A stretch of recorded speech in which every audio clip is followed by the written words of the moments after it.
Okay, see children, now we have question number 6 of exercise 5.2, in which we are given the function as y is equal to cos x cube sin square x raised to the power 5. So we observe here that this cos x cube is a function of x, and this sin square x to the power 5 is also another function of x. So I am taking this as u and this as v. As it is the product of two functions, we will use product rule in this question. And what is the product rule I have written here? D by dx of u into v is equal to u into dv by dx plus v into du by dx. As it is plus in between, so if you interchange their order, ये यहाँ जाए doesn't make any difference, but be very careful in quotient rule. वहाँ पे आपका बीच में minus होता है तो order you can not change. ठीक है, यहाँ अगर चेंज भी हो जाए हार्डली में डजेंट मैटर एट ऑल. ठीक है, so d y by d x equals to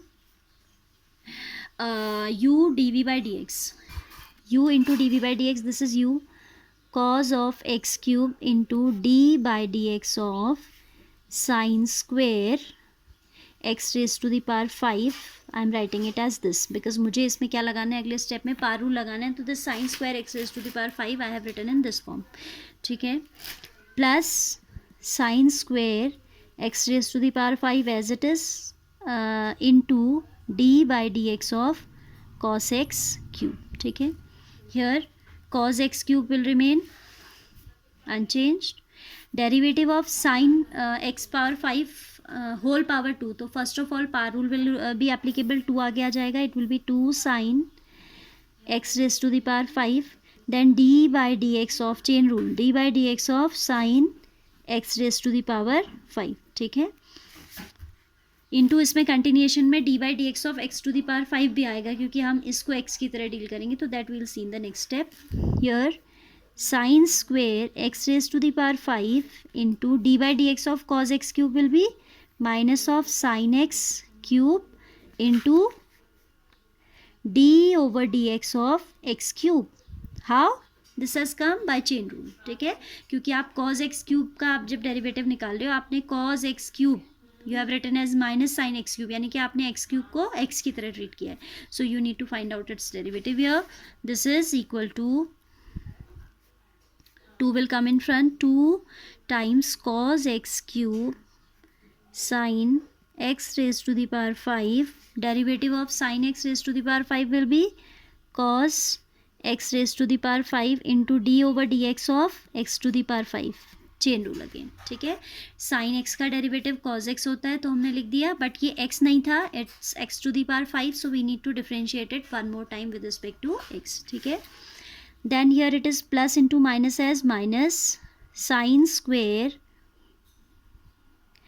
x raised to the power 5 as it is, sin x cube as it is, and 3 x to the power 3 का जो derivative होगा that will be 3 times x square. ठीक है, again I am saying do not write it as 3x raised to the power 5. Actually this is not in multiplication with the angle.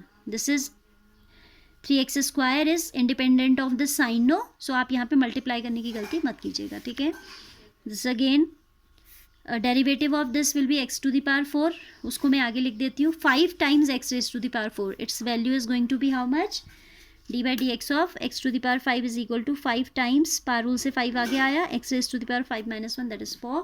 तो मैं उसको multiplication में आगे लिख देती हूँ. 2 5 10, it would be 10x raised to the power 4 cos x cube into sin x raised to the power 5 into cos x raised to the power 5 minus 3 times x square sin square x to the power 5 sin x raised to the power 3.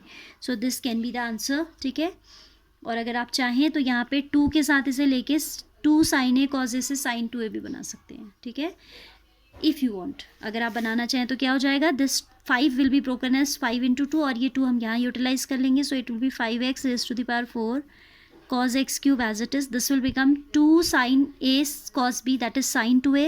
So sin twice of x to the power 5 minus 3 times x square sin square x to the power 5 minus sin not minus, all in multiplication only,